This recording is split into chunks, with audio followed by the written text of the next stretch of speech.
अभी हमारे साथ मौजूद हैं इंदौर के प्रसिद्ध न्यूरोलॉजिस्ट डॉक्टर अपूर्वा पौराणिक। हम इनसे जानेंगे कि अभी देख रहे हैं कि सबसे अधिक मरीज माइग्रेन के भी आ रहे हैं, तो माइग्रेन का क्या पहचान है, क्या उपचार है, क्या बचाव है, इस पे थोड़ा बताएं। माइग्रेन एक प्रकार का हेडेक है, सर दर्द है, बहुत कॉमन है, हजारों लाखों लोगों को होता है और इसका ठीक कारण नहीं पता है तो दिमाग में से अंदर से लहर उठती है, कभी 2 दिन में, कभी 4 दिन में, कभी 10 दिन में, कभी हफ्ते में 2 बार, और जब आता है तो 2, 4, 6, 10 घंटे रहता है। कभी एक तरफ ज़्यादा होता है, कभी दोनों तरफ होता है, अपने आप होता है, बिना कारण के होता है, कभी कभी पारिवारिक होता है, माँ को था तो बेटी को भी होने का अंदेशा थोड़ा ज़्यादा हो जाता है और ये बीमारी बरसों चलती है और कभी ठीक हो जाएगी, कुछ महीने अच्छे निकलेंगे, फिर जल्दी होने लग जाएगी।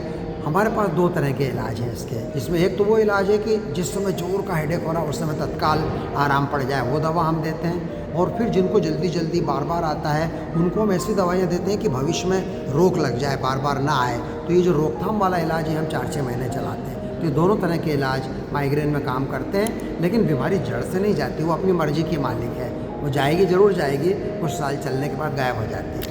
क्या इसमें योग व्यायाम का भी कोई प्रभाव पड़ता है क्या? तो जो अच्छी लाइफ स्टाइल है जिसको हम जीवन शैली बोलते हैं, उसमें नियमित समय पे सोना, नियमित समय पे जागना, नियमित समय भोजन लेना, अच्छा बैलेंस डाइट लेना, मन को शांत रखना, स्ट्रेस और तनाव कम करने के जितने भी उपाय हैं जिनमें योग प्रमुख है, मेडिटेशन प्रमुख है, इन चीज़ों से भी फ़ायदा होता है। जी डॉक्टर साहब, एक और जानकारी चाहिए कि अभी जो डिमेंशिया, अभी कुछ हमको याद है, कुछ भूल जा रहे हैं, अचानक पढ़ रहे हैं और भूल जा रहे हैं, उसको याद नहीं कर पा रहे हैं, तो इनसे हम कैसे बच सकते हैं, इनका क्या उपचार है? हमारा देश धीरे धीरे बूढ़ों का देश होता जाएगा आने वाले वर्षों में। हमारी औसत आयु बढ़ रही है, हमारे यहाँ की जन्म दर कम हो गई है, मृत्यु दर भी कम हो गई है। तो जैसा बोलते हैं ना, एजिंग पॉपुलेशन है हमारा। और ये जो डिमेंशिया है, अल्जाइमर रोग है, ये 60-70 के बाद में होता है।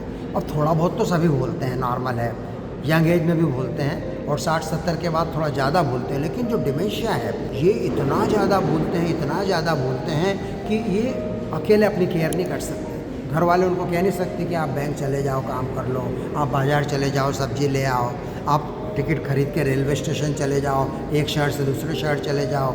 ये लोग काम नहीं कर पाते। इनकी याददाश्त, इनकी बुद्धि, इनकी समझ, न केवल याददाश्त बल्कि इनका अटेंशन, चीज़ों को ध्यान से देखना, किन्हीं काम को अंजाम देना, इनकी बोलने की क्षमता, इनको ज्योग्राफी मतलब नक्शा याद रहना, कहाँ किधर जाना, बहुत सारे फंक्शन इनके प्रभावित होने लगते हैं। और इसके मूल में रहता है ब्रेन के अंदर अनेक हिस्सों में जो न्यूरॉन कोशिकाएं हैं वो थोड़ा जल्दी मरने लगती हैं। इस वजह से इनकी बौद्धिक क्षमता, जिसको अंग्रेजी में कॉग्निटिव फंक्शन बोलते हैं, वो एकदम डाउन जाती है। और आज की तारीख में इसका कोई इलाज नहीं है, लेकिन प्रत्येक डॉक्टर जब इस तरह का मरीज़ देखता है तो कुछ जांचें कराता है, ये पता लगाने के लिए कि कोई केस में 10% में कुछ कारण ऐसा मिल जाता है कि जिसका इलाज हो भी सकता है। जैसे विटामिन की कमी है या कोई इन्फेक्शन है या छोटी सी गांठ है, तो कुछ केसेस 10% केस डिमेंशिया के ट्रीटेबल होते हैं, क्योरेबल होते हैं। बाकी 90% में हम जो दवाइयाँ देते हैं उनका काम बड़ा लिमिटेड है। क्या लिमिटेड है कि जो बीमारी के नीचे जाने की ढलान की जो स्पीड है ना, उसमें हम थोड़ा सा ब्रेक लगा देते हैं कि भाई नीचे तो जाना ही है उसको, लेकिन थोड़ा वो 5 साल में विकलांग होता है, वो 10 साल में विकलांग होगा। ऐसी दवाइयाँ हमारे पास हैं, लेकिन उस पहिया जो घूम रहा है उसको उल्टा घुमा दे, ऐसी कोई दवा अभी तक नहीं निकली है। जी धन्यवाद डॉक्टर साहब, हमसे जुड़ने के लिए। धन्यवाद।